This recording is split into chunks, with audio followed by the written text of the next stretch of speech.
Welcome to The Explainer. You know that feeling like you're going through the motions, following a script that maybe you didn't even write for yourself? That's what we're going to dive into today. We're talking about the quiet but honestly immense courage it takes to step off that pre-written path and start living a life that actually feels like it's yours. It really all comes down to this one single powerful question.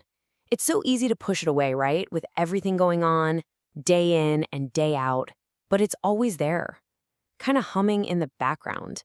So let's just take a beat right here and really ask it, is this the life I truly want? So if we feel like we're not living the life we really want, how did we get so far off course?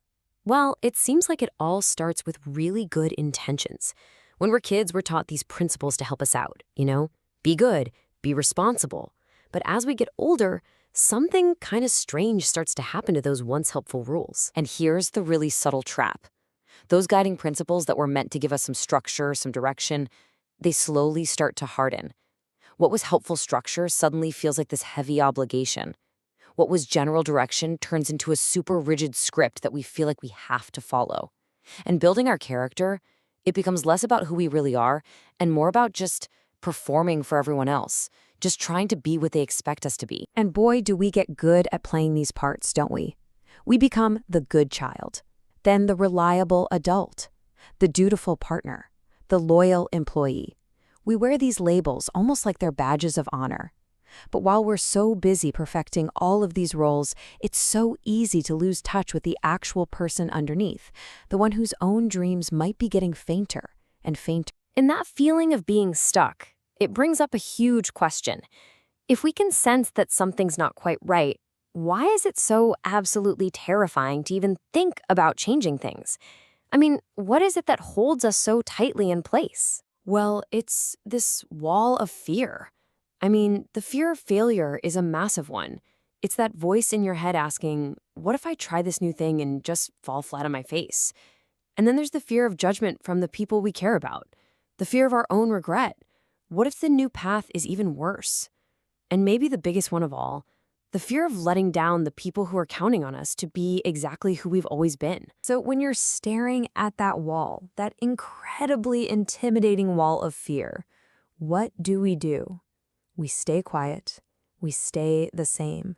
And as the source material for this puts it so powerfully, life, just full of all these amazing possibilities, quietly passes us by. But it does not have to end there. This is where we get a totally different path, one that argues that a fulfilled life isn't about playing it safe.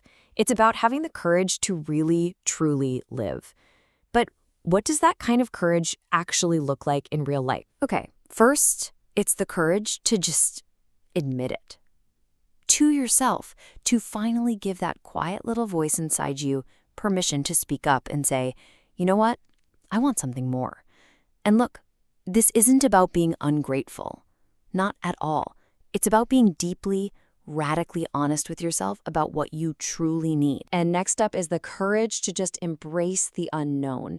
We feel like we have to have this perfect, laminated, guaranteed plan before we can even think about making a move.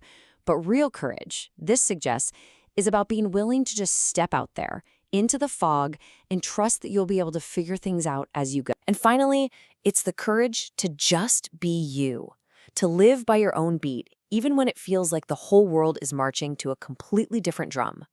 It's about choosing a life that feels right to you, not just a life that looks right to everybody else. Okay, now this is the part that really flips the whole idea on its head. We usually think we need to feel brave before we can do something brave. But it's actually the other way around. You just start small. You just try something new, anything. That one little action builds a tiny bit of confidence. And that confidence, it grows into real courage. And that courage is what gives you the fuel to take the next, bigger step. See, action is the spark, it's not the result. And what happens when you start living from that place of courage that's built on action? Well, your entire relationship with life starts to change. You stop trying to fight the current all the time, and instead you begin to embrace what the source material calls the flow of life. Think about it like there are two different forces inside of you. On one side, you've got that overthinking mind. It's always resisting, planning every single detail, worrying. It needs to be in control. But on the other side, you have the spontaneous spirit. And that part of you runs on feeling, on trusting, and on discovering. The goal isn't to shut the mind off, not at all. It's just to get better at listening to the spirit. So, how do we navigate from this place of flow? The advice is actually beautifully simple. First, have the courage to just feel what you're feeling, all of it, without telling yourself it's wrong. Then have the courage to trust that little nudge, that quiet intuition. And finally, have the courage to actually enjoy this one wild, unrepeatable life you have. Feel, trust, enjoy. That's it. That's your true north. And maybe the most powerful idea in all of this is that this whole journey, it's not some treasure hunt for a thing you're missing. It's more like an archaeological dig. The answers, the strength, the direction you're looking for, they're not out there somewhere. They're already inside of you, just waiting to be uncovered. So, in the end, life isn't something you watch from the sidelines. It's an invitation. It's asking you every single day to get in the game and participate with everything you've got. The only real question left is, how are you going to respond? Thanks for joining us on The Explainer.